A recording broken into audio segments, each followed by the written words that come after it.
Jose Young's here, the MMAfighting.com, standing next to Josh Thomson, former Strikeforce champion, UFC veteran, Bellator fighter. We're here, the Bellator... Keep going. You can keep going. You can list more of my accolades if you want. No, we'll get to it at the very end. Commentator extraordinaire. Yes. Pride, dream, all these... Yeah, whatever. We keep going. No. We're in Rosemont, Illinois. The Bellator 221 weigh-ins and face-offs just wrapped up.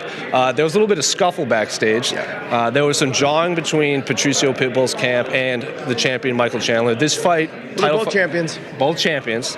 But this is for Michael Chandler's lightweight title. This is your division. Yep. We'll ask you who you like in this fight, but what do you make of the bad blood? You fought the brother. What do you make of this? Look, I think if Patricio fights a smart fight, he has a really good chance. The speed kills. That whole mentality of speed kills is true. And if Patricio fights a smart fight and doesn't let his emotions get the better of him, he has a great opportunity to make history. And the reason why I'm saying that is if you go back and you watch the fight that he fought against Benson Henderson, that fight he was winning that fight, and he was doing it by being a patient fighter. He was hitting some nice low level calf kicks and some leg kicks. Eventually it cost him because he broke his leg. But what I'm trying to say is Chandler doesn't check kicks. And we saw that with Brent Primus. We saw the problems he had with Brent Primus both times. If Patricio fights a smart fight, he's got the power and the dogs in his hands to knock him out. Is that your prediction for that fight? I'm not saying a prediction, but I'm saying, look, the other thing too is he needs to make sure he can stop Michael Chandler's takedown. If he spends the first couple rounds on his back, that's not looking good as the fight goes on. But let's also remember that Michael Chandler does slow down because he fights with too much emotion and too much energy in the first two rounds. In the fourth and the fifth round, this fight gets real interesting because Patricio will still be there in front of him in the fourth and fifth round. If he can get up off of his back in the early fight, man, I'm getting like I'm excited now just talking about this fight. I'm simply saying that Patricio has a really good chance. They're mirror images of each other, and Patricio's a little bit faster than him, I think. Chandler's got the better wrestling. If Patricio fights a smart fight with the low-level calf kicks, open up the hands, I think we could see an upset. Are you in the camp where a lot's been made that this fight, the title aside, could be for the greatest Bellator fighter ever? Do you agree with that? I mean, both of these guys are at the top of the record books. They're like 1-2 on almost everything. Well, it's hard for me to say that. I would say if Patricio wins, yes, he's the greatest Bellator fighter ever because he's doing something that no one else is trying to do. He's going up in weight class, fighting a bigger guy. Let's not forget that Michael Chandler, when he steps in that cage, will weigh 185, 190. Okay, Patricio will be maybe 170, maybe at the highest. I'm saying probably 165. Let's just say in there. So he's doing something that nobody else has been willing to go ahead and try. If Michael Chandler was to drop down to 45 and fight Patricio, I would give him the accolades of being probably the best one ever. In best Bellator fighter ever. And we're going to move to the co-main event. I've actually, between Douglas Lima and Michael Venom Page, Douglas Lima declared that this was the real main event, and he wants to be on the list for greatest Bellator fighters ever. I mean, he's only lost to a handful of Askren's now in the UFC. He's avenged his loss to Koreshkov. Do you agree that he should be on that list, and how hyped are you for this co-main event? Hands down, he should be on the list. There's no doubt about it. The thing is with him, though, is that he's had like 15 5-round fights. The guy's an animal. Now, let's not take anything away from it. He just doesn't have the presentation that Patricio has and that Chandler has when it comes, because he's a very soft-spoken guy. He's not someone that hypes up a lot of things, but he comes out and he puts on the best performances. His leg kicks are the nastiest in the game, and I think he would love to run it back with someone like Ben Askren. He'd love to get that win back. He's going to get the opportunity to do it against Rory MacDonald in the finals if he gets past MVP, and to me, that's probably with the win over Rory MacDonald, I think that solidifies him right there in that conversation with Patricio if he wins. Do you agree with that this is the hardest fight of Michael Venom Page's career? I mean, his last fight was his first 5-round fight. A lot of people think he lost. He got out grappled by a kickboxer.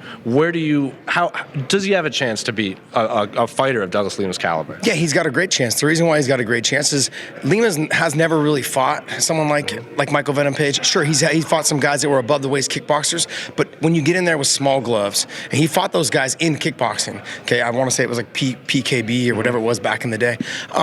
This is different though, okay? This is a different style of somebody that he has to use the wrestling and the grappling to stay away from Douglas Lima. Lima's got the leg kicks to open up his hands. If he touches MVP's chin, we can see lights out. We've never seen MVP get hit. We don't see if he can take the shots. He's got great movement, he's got the speed, the length, and the range, but can he keep Douglas Lima on the outside? And that's going to be the question, I think, tomorrow night. The other thing, too, is that in his wheelhouse, we saw that Douglas Lima can grapple. He's got really good jiu-jitsu. He just never uses it because he's got devastating power in his hands and his kicks. And before we move on to the rest of the card, the winner of this will obviously move on to the finals of the welterweight Grand Prix. The $1 million prize that 50 Cent put out there. They're going to fight the winner of Rory MacDonald and Niemann Gracie. Yep. Rory MacDonald, rightfully so, was probably the favorite going in. He is the reigning champion. But you're only as good as your last few performances in the eyes of the fans. He did lose to Gegard. He went up, and then he fought John Fitch to a draw and only moved on because he was the reigning champion.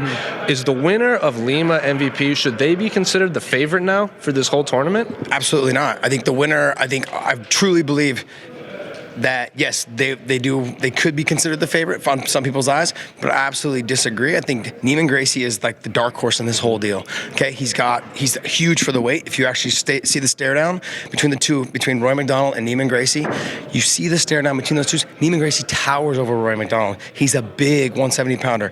That also brings me back to Douglas Lima. Douglas Lima's huge for the weight. Michael Venom Page is tall but skinny, has that John Jones, Anderson Silva kind of look to him. Very dynamic, very. He did come in at 169. See, he's not a big guy, even though he's tall, long, and lanky, but he's not physically like a big guy. I think I talked to him right before the weigh-ins, and he's like easiest I've ever had to make weight. So it's not something like he has to worry about every time. Douglas Lima always has to cut a ton of weight, and Niemann Gracie looks like someone who has to cut a ton of weight. Those two, I think, stylistically make for a great fight because we've seen Douglas Lima lose to guys where he got taken down. Let's just say Rory MacDonald in the 5th round, that was his fight to win. He got taken down and just couldn't get up off the bottom. And that was the problem in that fight. Someone like Niemann Gracie poses that threat of not just taking you down and making sure you stay down, but also advancing his position to submission positions. And I think he's the dark horse in this whole deal. And I think there's a good chance that he beats Rory MacDonald. And we're going to move on to the rest of the card. I know we're getting pressed for time. Is there any other fight that really stands out in your mind, one or two? I know we've got AJ McKee, Jake Hager returns. The return of Pat Curren, obviously, is a big deal for people who've been following Bellator for a while. Look, for me, I'm always gonna run to the new up and coming young guys. So Jake Hager is, of course, one of those, but AJ McKee to me right now, I feel like has the presentation to be the greatest Bellator fighter that has ever existed. Give him time. He's young. He's flamboyant. He's very aggressive in his style. He's somebody that definitely, I think, can carry this promotion to the next level. And guys like him, I get excited to see. Now him fighting Pat Curren, it's a tough fight. It's a tough fight for Pat Curren, but it's also a tough fight for AJ McKee. But if you actually go back and you watch the history of Pat Curren, he's always had problems with guys that are fast, long, and lanky. Fought Daniel Strauss twice. Sure, he beat Daniel Strauss, but he was losing that fight when he beat him. And he had also lost him before that. It's the speed and the power of guys like Daniel Strauss and guys like AJ McKee that he has a hard time with. So this fight to me is more of a tune-up fight, I think, for Pat Curren. Hopefully, if he does get the win, it catapults him right into fighting a top-level guy in the tournament. But I think it's a good way for him to knock the cobwebs off right before he gets into the tournament, so win or lose. And I think he does very well in the tournament because this is like that first fight of, okay, I got the first one out. It's been 2 years, basically. I haven't fought. It's a good opportunity for me to get the cobwebs out, get back into the tournament, and be ready to explode. I think he does really well in the tournament. I think he has a tough time tomorrow night. Well, there you have it, guys. Josh Thomson joined us. This is MMAfighting.com. I'm Jose. That's Josh. We're in Rosemont. The fight goes down Saturday. The main event, Michael Chandler versus Patricio Pitbull. Champ versus champ. Co-main event, Douglas Lima versus Michael Venom Page. Winner moves on to the finals of the welterweight Grand Prix. And stick around and visit MMAfighting.com for all of your Bellator 221 needs. Thanks.